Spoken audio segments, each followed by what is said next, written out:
Welcome to this e-psychiatry video. My name is Joseph. I'm a psychiatrist working in Western Australia.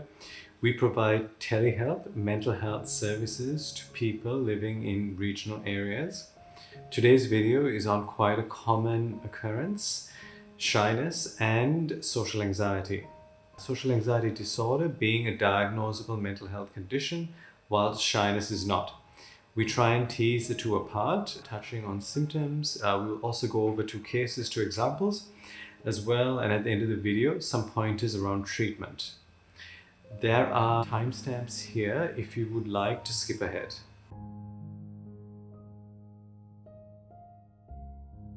Social anxiety disorder and shyness are often confused with each other, but they are in fact two very different things.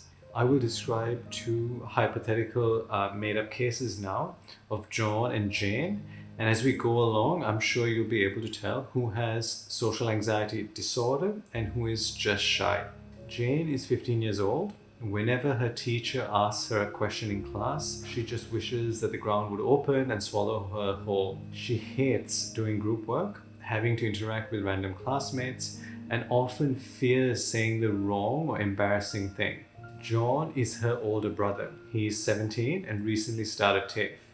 He mostly sits by himself in his new class, although he has started to make new friends. Whilst he does not like having the spotlight on him, he has no problem saying that he doesn't know the answer or speaking up in a group.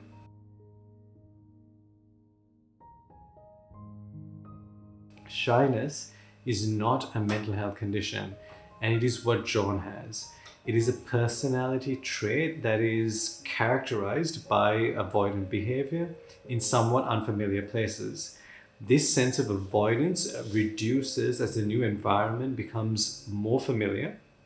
Shyness is considered by psychologists as a normal part of the human psyche and is something that most people have experienced at some point in their lives.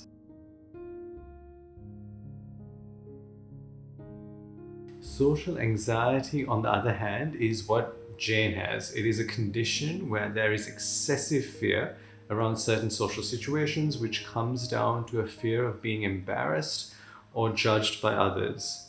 Social anxiety disorder is a form of anxiety triggered by social situations. Times of heightened social anxiety include when talking to a group of people, such as during a presentation, having to interact with other people, using public transport, waiting in line, or eating and drinking in front of others.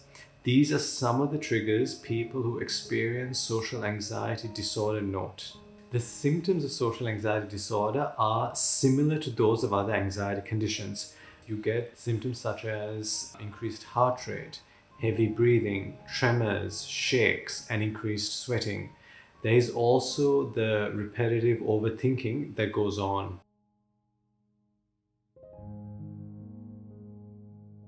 The most effective treatments are psychological therapies based on CBT techniques. A therapist will invite you to reevaluate your thoughts, behaviors, and encourage you to replace them with positive and more constructive thinking.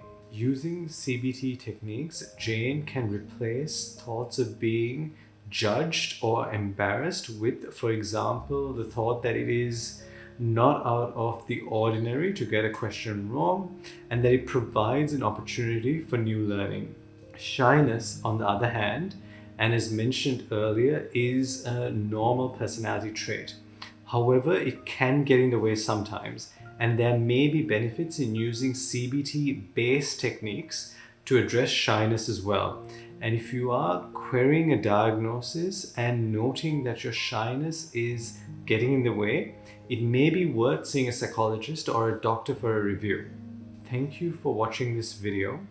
This is the final video in our 3-part anxiety series. The previous videos covered hypochondria, obsessive compulsive personality disorder or OCPD, and obsessive compulsive disorder OCD. Thank you for watching.